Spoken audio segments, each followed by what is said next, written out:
नमस्कार, स्वागत है आपका न्यूज़ 19 में। मैं पुलकित सक्सेना आप लोग के साथ एक नजर डालते हैं खास खबर की ओर। आपको बता दूं कि रेल यात्रियों के लिए अब एक बड़ी खबर सामने आई है।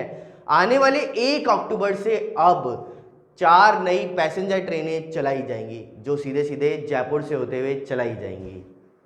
राजधानी जयपुर में लॉकडाउन खुलने के बाद उत्तर पश्चिमी रेलवे अपने चारों मंडल अजमेर, जयपुर, जोधपुर और बीकानेर में पैसेंजर ट्रेनों के संचालन की संख्या में इजाफा कर रहा है। इस कड़ी में अब NWR 1 अक्टूबर से 4 जोड़ी गई पैसेंजर ट्रेनें शुरू करने जा रहा है।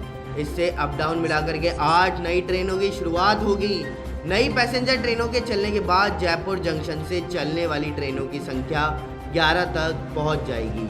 NWR लॉकडाउन से लेकर अब तक कुल 23 पैसेंजर ट्रेनों का संचालन शुरू कर चुका है। पहले यहां शुरुआत में जयपुर से एक ही ट्रेन चल रही थी, वहीं अब 11 ट्रेनें जयपुर से शुरू हो चुकी हैं। इनमें से अधिकांश वाया जयपुर होकर के गुजर रही हैं। इस खबर पर सच्चाई देखते रहिए न्यूज़ 19। नमस्कार। दौसा जिले के उपखंड रामगढ़ पचवारा से बड़ी खबर सामने आई है। आपको बता दूं कि थाना रामगढ़ पचवारा क्षेत्र में युवक की लाश मिली है। जी हां, युवक की लाश मिली है। साथ ही आपको बता दूं, ग्राम पंचायत रालावास के बालोटा की खान के पास में लाश मिली है। पुलिस घटनास्थल पर मौजूद है और पुलिस के अनुसार युवक को बताया जा रहा है मंदबुद्धि। जी हां, बिल्कुल सही सुन रहे हैं। पुलिस के अनुसार युवक को मंदबुद्धि बताया जा रहा है। साथ ही पुलिस की शिनाख्त के अनुसार मृतक बताया जा रहा है ग्राम डीगो का। जी हाँ, बिल्कुल सही सुन रहे हैं, मृतक ग्राम डीगो का बताया जा रहा है और पुलिस ने मृतकों के परिजनों को सूचना दे दी है। साथ ही मृतक के परिजन पहुंच रहे हैं घटनास्थल पर। आइए नजर डालते हैं बाड़मेर की ओर। आपको बता दूं कि बाड़मेर में मरीज को ले जाते समय एम्बुलेंस में ऑक्सीजन खत्म हो गई। इसका सीधा खामियाजा मरीज को भुगतना पड़ा। मरीज की ऑक्सीजन खत्म होने के चक्कर में जान भी चली गई है। राजस्थान की पश्चिमी सरहद पर स्थित बाड़मेर जिले में चिकित्सा व्यवस्थाओं में लापरवाही का बड़ा मामला सामने आया है। जहां गंभीर हालत में जोधपुर रेफर की गई मरीज को ले जाते समय एम्बुलेंस में बीच रास्ते में ही ऑक्सीजन खत्म हो गई, जिससे पीड़ित युवती की मौत हो गई। इसकी भनक लगते ही नर्सिंग कर्मी एम्बुलेंस खड़ी करके फरार हो गए। इस मामले को लेकर के अब बवाल मचा हुआ है। वहीं मेडिकल प्रशासन इस केस में लीपापोती का प्रयास कर रहा है। फूड पॉइजनिंग के कारण तबीयत बिगड़ी थी युवती की। जानकारी के अनुसार मामला चौटन उपखंड से जुड़ा हुआ है। उपखंड के जैसार गांव निवासी एक किशोरी की फूड पॉइजनिंग के कारण तबीयत बिगड़ गई। इस पर उसे सोमवार को चौटन से बाड़मेर ले जाया गया। वहां पर उसे गंभीर हालत में जोधपुर रेफर कर दिया गया, लेकिन जिस एम्बुलेंस में पीड़िता को भेजा गया उसमें पर्याप्त ऑक्सीजन नहीं थी। लिहाजा बीच रास्ते में ऑक्सीजन खत्म हो जाने से किशोरी की बायतू के पास मौत हो गई है। इसकी जानकारी जैसे ही एम्बुलेंस के संचालक और नर्सिंग कर्मियों को मिली तो उनके हाथ पांव फूल गए। साथ ही एम्बुलेंस को बायतू CSC में छोड़कर वह मौके से फरार हो गए। दौसा जिले से बड़ी खबर सामने आई है। आपको बता दें कि सिकंदरा के अंदर पंचायती राज चुनाव को लेकर के सरगर्मियां तेज होती हुई नजर आई हैं। जी हाँ, पंचायती राज चुनाव को लेकर के सरगर्मियां तेज हो गई हैं। मतदाताओं को रिझाने के लिए प्रत्याशी मतदाताओं के पैर पकड़कर कर रहे हैं तरह तरह के वादे। जी हाँ, प्रत्याशी मतदाताओं के पैर पकड़कर तरह तरह के वादे करते हुए नजर आ रहे हैं। साथ ही सुबह से लेकर के देर रात तक घर घर लगा रहे हैं चक्कर। कौन करवाएगा गांव का चहुमुखी, विकास जनता करेगी तय अपना मुखिया। जी हाँ, कौन करवाएगा गांव का चहुमुखी, विकास जनता करेगी तय अपना मुखिया। पत्रकार को देश का चौथा स्तंभ माना जाता है, जिसकी वजह से पत्रकार निडर होकर के अपनी पत्रकारिता करता है। लेकिन अगर उसी पत्रकार के साथ खबर करने के पश्चात पत्रकार के घर वालों को धमकी दी जाती है, तो आखिर ये पत्रकारिता किस काम की। नमस्कार, स्वागत है आपका न्यूज़ 19 में। मैं पुलकित सक्सेना आप लोग के साथ आइए नजर डालते हैं ऐसे ही एक मामले की ओर। जी हाँ, ऐसा ही एक मामला राजधानी जयपुर में लोनियावास खोरी रोड पर देखने को मिला है, जहां पर लगभग 50 से 60 लोग एक पत्रकार के घर जाते हैं और उसकी मां और भाभी को जान से मारने के लिए धमकी देकर के आते हैं। आपको बता दें कि आखिर सरकार इस ओर कब ध्यान देगी। सरकार पत्रकारों के लिए पत्रकार सुरक्षा कानून आखिर कब लागू करेगी। ये पूरा मामला एक पत्रकार की जान पर टिका हुआ है। आइए नजर डालते हैं इस पूरे मामले की ओर। सुनील शर्मा जी, आप एक राजस्थान के स्टेट हेड है GBN 24 के, और रात्रि 7:30 बजे भूमाफिया आपके घर पे आना और परिवार को धमकी देना, क्या है ये पूरा मामला? जी मैं आपको बताऊं, JDA के द्वारा 25 तारीख को एक अवैध कॉलोनी गोल्डन धाम फर्स्ट के नाम से जो है उस पर कार्रवाई की गई थी। तो मैंने इसकी शिकायत पहले JDA कंट्रोल पे एवं CM पोर्टल पे इसकी शिकायत की थी। तो नए जब CI साहब आए तो उन्होंने मामला संज्ञान में लेते हुए इस पर कार्रवाई की। तो उन लोगों को कहीं ना कहीं से लगा कि ये सारी जो शिकायतें हैं ये सब मैं कर रहा हूँ, तो इसलिए मेरे घर पे आके इन्होंने धरना प्रदर्शन किया। 50 की तादाद में लोग आए, जिनमें से कुछ को मेरी माता जी और भाभी और जानती है, जिसमें एक अमोल है, अमोल अग्रवाल, जिसकी इलेक्ट्रॉनिक्स की शॉप है प्रियांश इलेक्ट्रॉनिक। एक है दिवाकर शर्मा और रामफुल मीणा जो JCB चालक है। एक सतीश शर्मा है, एक सुनील शर्मा है और एक है भवानी सिंह। तो ये पूरा मामला ऐसा क्या है कि गुंडा राज थोड़ी न है, जो जिस तरीके से आना, जान से मार के चले जाने की धमकी देना। पुलिस पर अभी तक पुलिस ने उन बदमाशों पर कोई कार्रवाई नहीं की। देखिए ये क्या होता है कि पत्रकार की कलम को रोकने का सबसे अच्छा तरीका है कि हम लोग वापस से काम चलाएंगे तो इसको डरा धमका दे तो ये चुप हो जाएगा, लेकिन ऐसा कुछ नहीं है। इन लोगों को ऐसा करने से बल्कि मेरा हौसला बढ़ा है और मैं अब भी ये कह सकता हूँ कि कहीं ना कहीं ये गलत है जब भी ऐसी गुंडागर्दी करके घर पे आए। उस वक्त आप कहाँ थे जिस दिन समय आपके घर पे ये 50-60 जो भूमाफिया आए थे? जी मैं ऑफिस में था उस समय और मुझे ऑफिस से आने में थोड़ा टाइम लगा, जब तक वो फरार हो गए थे वहाँ से। और इस सारा संज्ञान में SHO साहब भवानी सिंह जी के लाया गया खुनागोया में, और उन्होंने मुझे विश्वास दिलाया कि इसके ऊपर सख्त से सख्त कार्रवाई होगी और आरोपियों को बख्शा नहीं जाएगी। तो सुनील जी, ये तो आप सीधा आप जिसको कहते हैं कि भूमाफियों की धमकी है, पत्रकार की कलम को रोकने का प्रयास किया जा रहा है, इसमें कहीं न कहीं पत्रकार की कलम को या पत्रकारिता को खतरा नजर आ रहा है। देखिए पत्रकार लोकतंत्र का चौथा स्तंभ है और ऐसी धमकियां इनको रोज मिलती है। तो आप कह सकते हैं कि निष्पक्ष और निर्भीक पत्रकारिता करने से यही काम होगा। सुनील जी मैं आपसे पूछना चाहूँगा, जब आपकी माताजी का फोन आया था तो क्या आपने कंट्रोल को भी इत्तला दी थी? जी सबसे पहले मैंने 100 नंबर पर डायल करके कंट्रोल पे इत्तला दी थी। उसके बाद में मामला खुनागोया थाने के संज्ञान में आया और उसके बाद से जांच शुरू हो चुकी है और अपराधियों की धरपकड़ चल रही है। सुनील जी मैं एक चीज़ और पूछना चाहता हूँ, जो पत्रकार सुरक्षा कानून है, तो ये आप मुख्यमंत्री जी को क्या मैसेज देना चाहते हैं कि क्या ये लागू होना चाहिए? देखिए मेरा कहना यही है कि जब लोकतंत्र का चौथा स्तंभ को सुरक्षित नहीं है तो मुख्यमंत्री जी से एक रिक्वेस्ट है कि इनों के लिए सख्त नियम बनाए जाए और पत्रकारों की सुरक्षा की जाए। परसों रविवार को जो आपके घर में जो मामला हुआ, क्या है वो पूरा मामला? मैं तो दुकान से आ रही थी, दुकान बढ़ा के आ रही थी। मेरे घर के बाद बहुत सारे आदमी आए बिल्डर्स और आके घेराव दे रखे थे और वो चिल्ला रहे थे बुरी तरह। चिल्ला के क्या कह रहे थे वो ऐसे कह रहे थे, बोले उस शेर बेटे को बुला तू। हाँ वो शेर बेटा जो भी नहीं मिलेगी। जो भी भूमाफिया जो जिनको बिल्डर कहते हैं वो आपके घर पे आए तो वो अपने आप का कुछ नाम वगैरह कुछ बता रहे थे? नाम तो नहीं बता रहे थे पर एक को तो पहचानती हूँ। क्या मामला है जो परसों रात को भूमाफिया आपके घर पे आते हैं और धमकियां देते हैं जान से मारने की? क्या है मामला पूरा?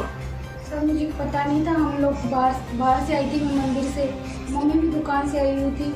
तो हम जैसे ही आए तो हमको दोनों को घेर लिया और घेर के हमसे बोलने लगे कि तुम्हारे शेर कहाँ हैं, उनको लेके आओ और कैसे घर बनाते हो और कैसे घर तोड़ते हैं। तो वो बोले कि हम तुम्हारा घर तोड़ के जाएंगे और तुम्हारे जो है शेर उनको ना कत्ल कर देंगे और वो लेके आएंगे, एम्बुलेंस ही लेने आएगी उनके। कितने लोग थे वो? कम से कम 50 से 60 लोग थे। वो नाम वगैरह कुछ बता रहे थे?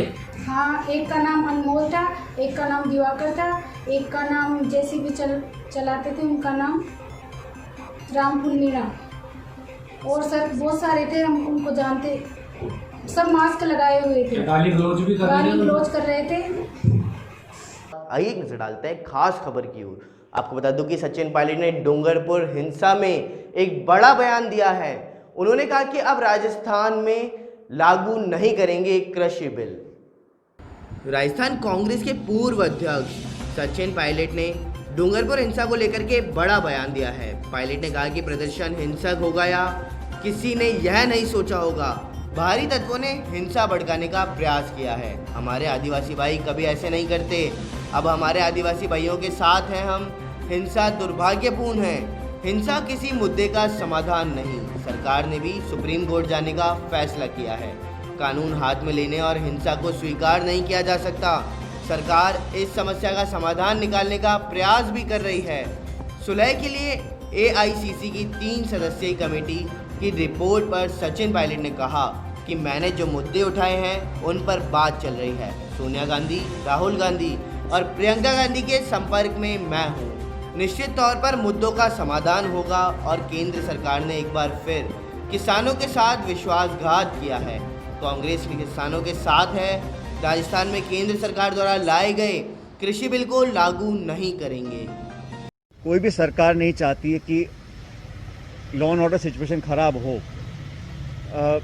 मैं समझता हूँ चर्चा हो रही थी पहले भी, लेकिन कहीं ना कहीं कोई ऐसे तत्व होंगे जो लोगों को भड़काने का काम कर रहे हैं। इसलिए सरकार ने भी हम सब ने एक अपील करी थी कि संवाद हो, डिबेट हो, डिस्कशन हो और जो भी मांगे हैं उनको न्यायपूर्ण तरीके से हम लोग उसका समाधान निकाल सकें।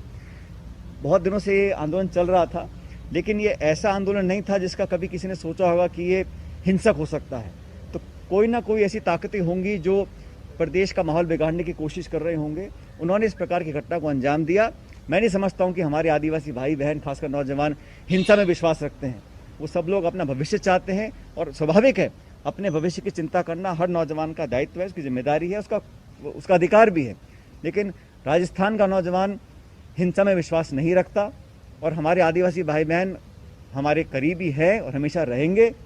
और कहीं अगर किसी ने गलतफहमी फैलाई है या हिंसा भड़काने का काम किया है, उस पर कानूनी कार्रवाई भी करनी चाहिए। आपको बता दें कि दौसा जिले में मिली अज्ञात युवक की लाश से क्षेत्र में सनसनी फैल गई। दौसा जिले के थाना रामगढ़ पचौरा क्षेत्र में एक युवक की लाश मिल जाने से क्षेत्र में सनसनी फैल गई। थाना क्षेत्र के ग्राम पंचायत रालावास बालोटा की खान के पास मृत पड़े युवक की ग्रामीणों ने पुलिस को सूचना दी है। थाना रामगढ़ पचौरा पुलिस घटनास्थल पर पहुंच युवक की शिनाख्त में जुट गई। ग्रामीणों की पूछताछ के बाद मृतक युवक की ग्राम डिगो किशनलाल के रूप में पहचान हुई है। पुलिस ने मृतक के परिजनों को सूचना देकर घटनास्थल पर बुलाया, जहां मृतक के परिजनों ने भी पहचान कर पुष्टि की है। मृतक के परिजनों के अनुसार 3 दिन पूर्व लालसोट सामुदायिक स्वास्थ्य केंद्र में इलाज कराने को लेकर आए थे, मगर मृतक मंदबुद्धि होने के कारण वहां से कहीं निकल गया। मृतक के परिजन पिछले 3 दिनों से ढूंढ रहे थे, मगर आज परिजनों को पुलिस ने सूचना देकर बुलवाया, जहां पर किशनलाल के रूप में पहचान की गई। पुलिस ने लाश को सामुदायिक केंद्र पहुंचाकर पोस्टमार्टम करवाया है। साथ ही डॉक्टरों ने पोस्टमार्टम कर लाश को परिजनों के सुपुर्द भी कर दिया। युवक की जो लाश मिली है, क्या मामला है इसका? ये जरिए टीपी सूचना मिली कि टोड़ा के जंगलों में पहाड़ी के नीचे कोई मृतक व्यक्ति पड़ा हुआ है। आधी इतला पर मैं हमरा जाब्ते के मैं सरकारी वाहन से मौके पे पहुंचा, जहां पर एक व्यक्ति पहाड़ी के नीचे पड़ा हुआ मिला, जिसके आसपास एरिया में तलाश की गई तो कई लोग बागों ने बताया कि साहब डूब के कई व्यक्ति आए थे 1-2 दिन पहले कि कहीं लड़का गायब हो गया था। उनका नंबर लेके हमने टेलीफोन किया, उनसे बातचीत की। उनके बातचीत के बाद उनको मौके पे बुलाया तो उन्होंने बताया कि साहब हमारा लड़का है जो दिमाग से अर्ध विकसित है। तो मृतक की शिनाख्त हो गई? मृतक की शिनाख्त हो गई और वहाँ से पोस्टमार्टम के लिए CHC रामगढ़ पचौरा लिया गया। मृतक का क्या नाम है? मृतक का नाम किशनलाल है, बाप का नाम हरगोविंद है। तो क्या ये मंदबुद्धि बताया जा रहा है? मंदबुद्धि बताया, परिजन बता रहे हैं मंदबुद्धि। प्रथम दृष्टया में पुलिस क्या मान रही है? प्रथम दृष्टया में मामला अभी जांच का विषय है, जांच का विषय। ठीक, इस पूरे मामले की जानकारी दीजिए। ये किशनलाल है और ये टोड़ा की खान में मिला है, मेरा भाई है। और ये मनबुद्धि है और ये घर से निकल गया, वो बाजार से निकल गया बाहर। वो कितने दिनों से ये बाहर था? ये 3 दिन हो गए इसको। 3 दिनों से घर से गायब था? ये घर से गायब था। क्या नाम है इसका? इसका किशनलाल। किशनलाल नाम है।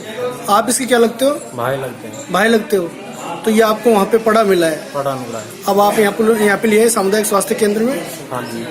पोस्टमार्टम के लिए? हाँ जी। Thank you. आइए एक नजर डालते हैं दौसा जिले की ओर। आपको बता दूं कि दौसा जिले के अंदर बांदी हुई विधायक JR खटाना ने आज अधिकारियों की बैठक ली है, साथ ही उचित दिशा निर्देश भी दिए। बांदीकुई विधायक जीआर खटाना ने आज बांदीकुई में अधिकारियों की बैठक ली है, जिसमें पीडब्ल्यूडी, पीएसडी व नगर पालिका के अधिकारियों की बैठक में विधायक खटाना ने साफ निर्देश दिए कि अधिकारी अपना ठर्रा सुधार लें, वहीं सभी कार्य समय पर पूर्ण करें, वहीं पानी की समस्या पर व समय पर मीठा पानी की समय पर सप्लाई करने के निर्देश दिए।